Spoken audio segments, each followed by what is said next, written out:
नमस्कार, good morning, शुभ सकाळ, वेलकम टू ओजी ब्लॉग्स। गाइस, तर तुम्हाला समजलं असेल की आपण चाललेलो आहोत महाकुंभ प्रयागराजला।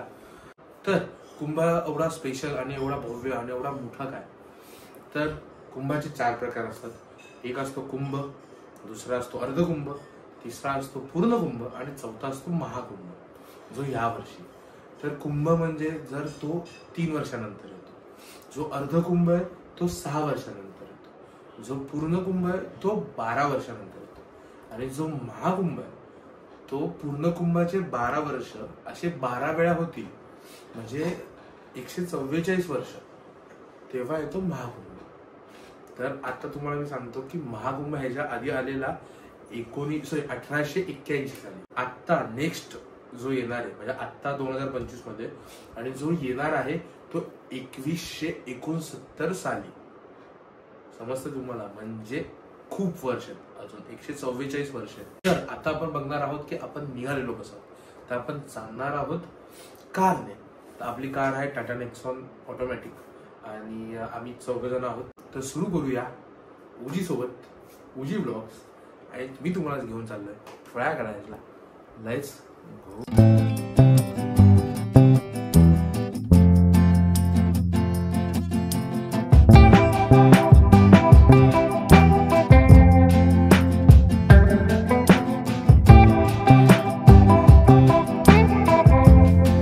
गो। बोलल्याप्रमाणे नेहमी लेट येतो, तर मला बोलला आलाय, तर अजून आलेलं नाही।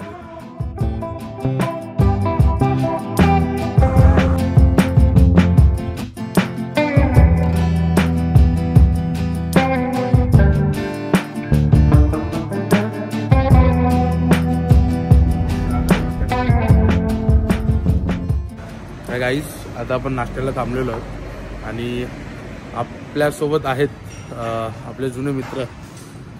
हाय स्वप्नील दादा। हॅलो। मग दादा, यावेळेस आपण गोव्याला तर आपण मजा केली, यावेळेस मजा करणार की नाही बघूया, समजेल। आपण निघालेलं तर आहे, वातावरण खूप सुंदर आहे, बघू आता पुढे कुंभमेळ्यात कसं होतंय कसं। आणि लेट करणारा लेट नाही केला भाई, लेट केलंयस तू, लेट आलेलं, मी बरोबर आलो। अजून एक दादा, आम्ही 4 जण चाललेलो। चला आपण नाश्ता करूया आता, तो दादा की आपण ओळख करून देऊया।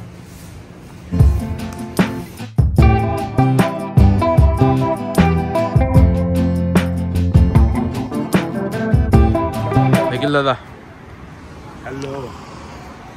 तर आपल्या गोव्याच्या सिरीजमध्ये पण दादा होता आणि आता पण आपण प्रयागराजला चाललो।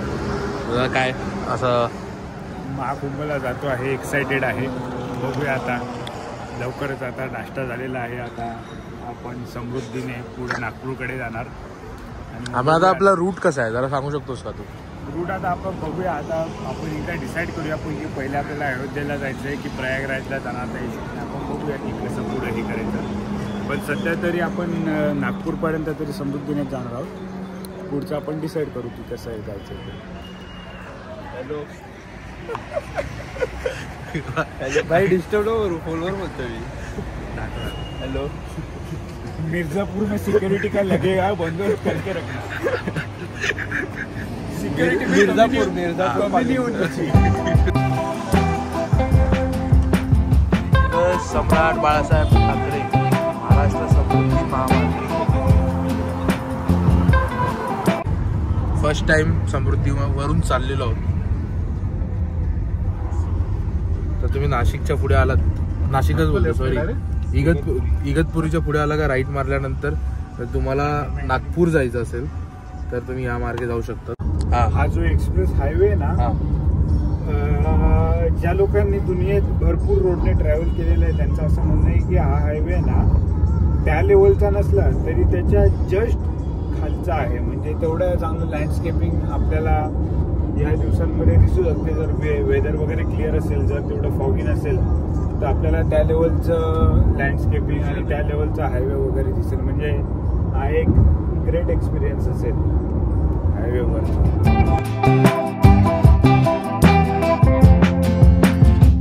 पुढे एक आता मध्ये बोगदा आहे, टनेलमध्ये मध्ये खड्डा आहे, ज्याच्यातून जर एखाद्या ट्रकमध्ये जर बंद पडला किंवा काय जर ऍक्सिडेंट कोणत्याही गोष्टीचं काही झालं तर तो ट्रक डायरेक्ट मधून त्याच्या ह्याच्यातून काढला जाईल अशी प्रोव्हिजन केलेली आहे त्यांनी टनेलमध्ये.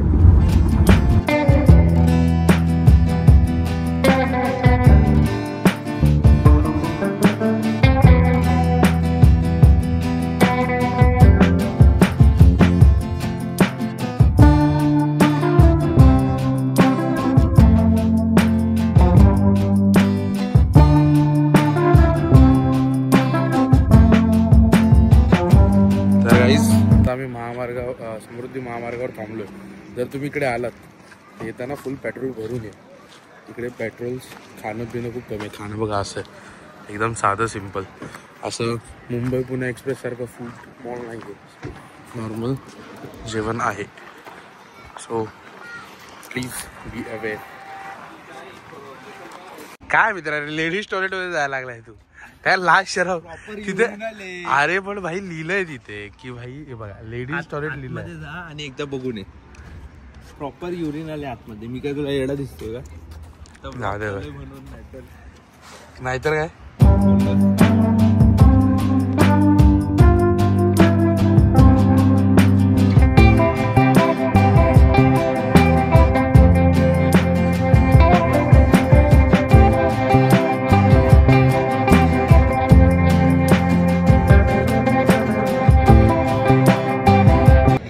मॉर्निंग असंच बोलावं लागेल कारण की मी जे झोपलो आय थिंक 4:30ला मी खिचडी वगैरे खाऊन झोपलो तो आत्ता उठलो. 6:20 झालेत.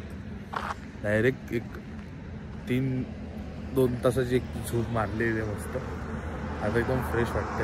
असं गाडीत एकदम प्रॉपर झोप नाही लागत पण लागते. आता काय आणि आपलं असं आहे की आपण स्टेअरिंगवर बसलो नसेल तर मला लगेच झोप लागतो माझं असं. पण मजा आली. आता मी आलेलो आहोत MP मध्ये घुसलेलो आहोत आणि महाराष्ट्र बॉर्डर आपण सोडलेली आहेत. तर MP मध्ये घुसलेलो आहोत. आता पेट्रोल भरायला थांबलो आहे. इकडे 2-3 रुपये पेट्रोल महाग आहे. तर जर तुम्ही कधी आलात या साईडला तर महाराष्ट्रामधून टाकी फुल करून घ्या. तसा काय फरक नाही पडत तरी पण. आणि राहिला प्रश्न आता जरा सगळे पाय मोकळे करतात आहेत तर निघूया आता पुढे. 182 plus 350 plus 3903.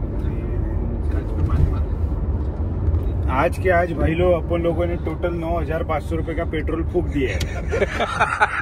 हे बोलायचं चांगलं आहे म्हणजे फूक दिया है मतलब सामने वाले का सुन के भी फटना चाहिए. खाली लगनाची एक फूक दिए है. खाली पेट्रोल नहीं सही कहा. अपन लगभग 2,000 रुपए का टोल भी फूक दिए है. तर गाईज फायनली आपण थांबलेलो आहोत. आपला प्रवास आजचा संपलेला आहे. आता जो प्रवास बाकी तो उद्या आहे. तर आता जलबापूर म्हणून गाव आहे, मोठं गाव आहे, सिटी आहे. त्याच्या आता आम्ही आसपास थांबलेलो आहोत. तर असं हॉटेलमध्ये थांबलो आम्ही.